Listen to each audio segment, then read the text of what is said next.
اللهم صل وسلم وبارك على سيدنا محمد افضل الخلق وعلى اله وصحبه اجمعين. النهارده هنعمل مع بعض كوريكات البطاطس او كرات البطاطس المقرمشه. هقول لكم ازاي نعملها وما تفكش منك في الزيت، وهيطلع طعمها حلو قوي والذ بكتير من اللي بتشتريه من بره. معايا 3 بطاطسيات كبار كده غسلتهم وعملتهم ترنشات وسلقتهم. بعد كده هرستهم وممكن تهرسيها بالشوكه. هنا نزلت عليها بالبهارات اللحمة، ونزلت عليها بشوية ملح حلوين، وبعد كده هنزل عليها بالفلفل الاسود ومعلقة كمون. بعد كده بالمعلقة بتقلبي كويس قوي. انا عايزة العجين ده يكون متجانس، يكون حتة واحدة، كله يكون لون واحد زي ما احنا شايفينه بالشكل ده. نبدأ بقى نعمل ايه؟ نبدأ بقى نحشي الكروكيت بتاعنا او البطاطس، كرات البطاطس بتاعتنا.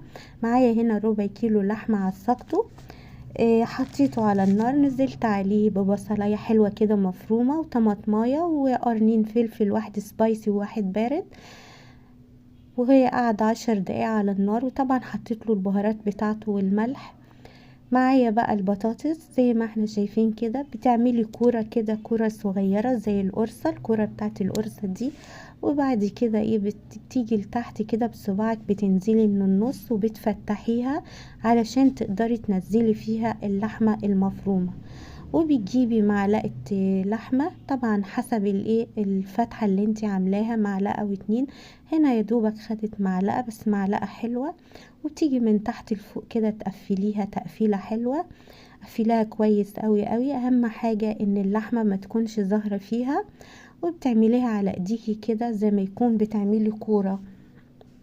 لفيها كويس قوي قوي، خلي اللحمة ما تظهرش فيها خالص، لان لو اتحطت في الزيت واللحمة ظاهرة فيها، اللحمة هتطلع منها بالشكل ده. شايفين مش باين منها اي حاجة خالص خالص. هنعمل الكمية اللي انتوا شايفينها بالشكل ده. هعمل لكم واحدة كمان.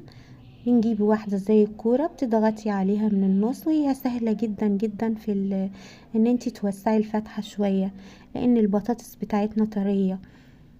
هتعملي كده، تفتحيها فتحة حلوة، وخلي بالك عشان ما تشققش منك. بعد كده بتنزلي باللحمة، وطبعا اهم حاجة عشان ما تفكش منك البطاطس، اهم حاجة البطاطس بعد ما تتسلق بتصفيها كويس قوي، ما يكونش فيها اي مية. والحاجة التانية برضو اللي بتخليها ما تفكش منك، ان الزيت يكون حامي والنار عالية.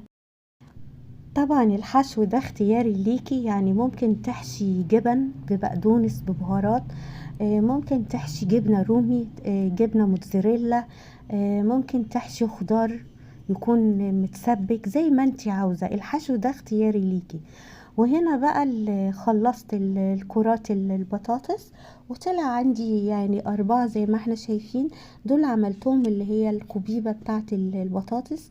معايا هنا ربع كوباية نشا على ربع كوباية دي، ونزلت عليهم بنص كوباية مية، وقلبتهم تقليب كويس قوي. بعد كده هتشيلي بالشوكة، ما تشيليش بالمعلقة، لانك لو شيلتي بالمعلقة ال- المعلقة هتبقى شايلة من الخليط ده، فهيعجن معاكي البقسماط. هنا معايا كوباية بقسماط، وما تحركهاش خلاص، بتشيلي بالمعلقة وتحطي لفوق كده، وبعد كده بتشيلي بالشوكة وتحطيها في طبق.